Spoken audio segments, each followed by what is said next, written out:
swallowed saliva-activated bubble bath. "Oh, crap," I said, as I leaned forward and blew into her face. The cat's eyes grew wide, but she swallowed. I don't know why that worked. The vet had suggested it. I can tell you that if anyone held my face shut and blew on it, swallowing wouldn't be the first thing to pop into my head. "It's tramadol," I explained, as I unwrapped my furious cat. "If she holds it in her mouth and doesn't swallow, it foams up." I ran the towel over her mouth, which is kind of a bizarre side effect if you ask me. Philby gave me a death stare that in her mind probably paralyzed me with fear, but in reality made me wonder what Rex was doing over here. The hunky detective, who was also my boyfriend, lived directly across the street from me. "Why are you here?" I tossed the towel on the counter and scooped up Martini, Philby's kitten, who looked a lot like Elvis. She still loved me. I'd have to sleep with one eye open tonight. Philby was probably plotting something. "We have a date." Rex kissed me on the forehead. "Oh, wow, I totally forgot." And I had. But I was going to blame my evil, non-pill-swallowing cat for that. "Pizza's on its way," Rex said over his shoulder as he headed for the door. "I'll be there in a few," I shouted, but the door had already closed behind him. Why had I forgotten about our date? It was Friday, and on Friday nights we always had pizza and rented a movie. Sometimes I took the cats, and my awesome boyfriend even had a litter box and food for them. Martini suddenly decided I was evil.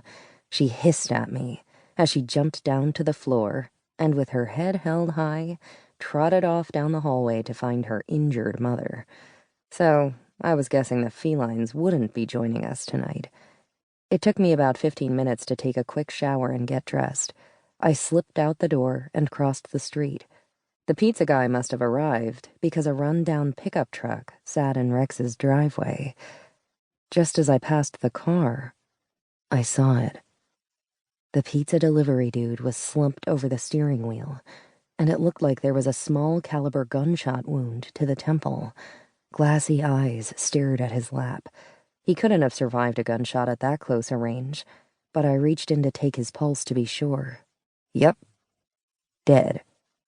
I dropped to a crouch behind the truck, in case whoever had murdered this kid was still around. I hadn't heard a gunshot, but then I had been in the shower. Did Rex know? And that's when it hit me. The dead guy wasn't in my driveway. For the first time in a while, I had nothing to do with a murder. Woohoo! It was wrong of me to do the end zone dance, and even worse of me to high-five myself, which, if you haven't tried, isn't easy to do. But I couldn't help it. This was just too good to be true.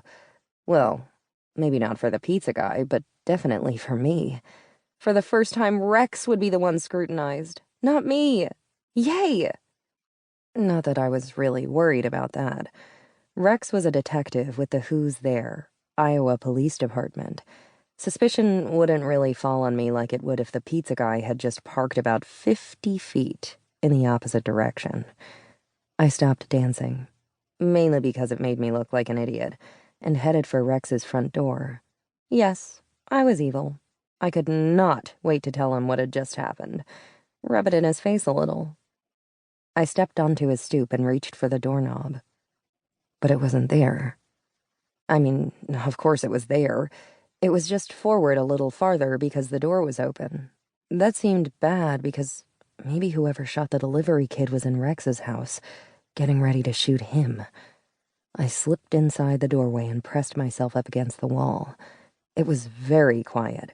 That, in my experience as a spy, wasn't good. At all. Rex was in trouble.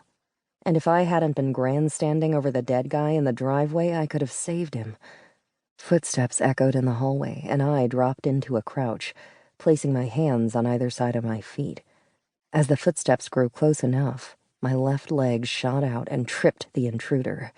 His body went down with a thud, but not before he pulled a gun and pointed it at me. "Hold on." Rex looked up at me from the flat of his back as he hit the mute button on his phone and lowered the gun.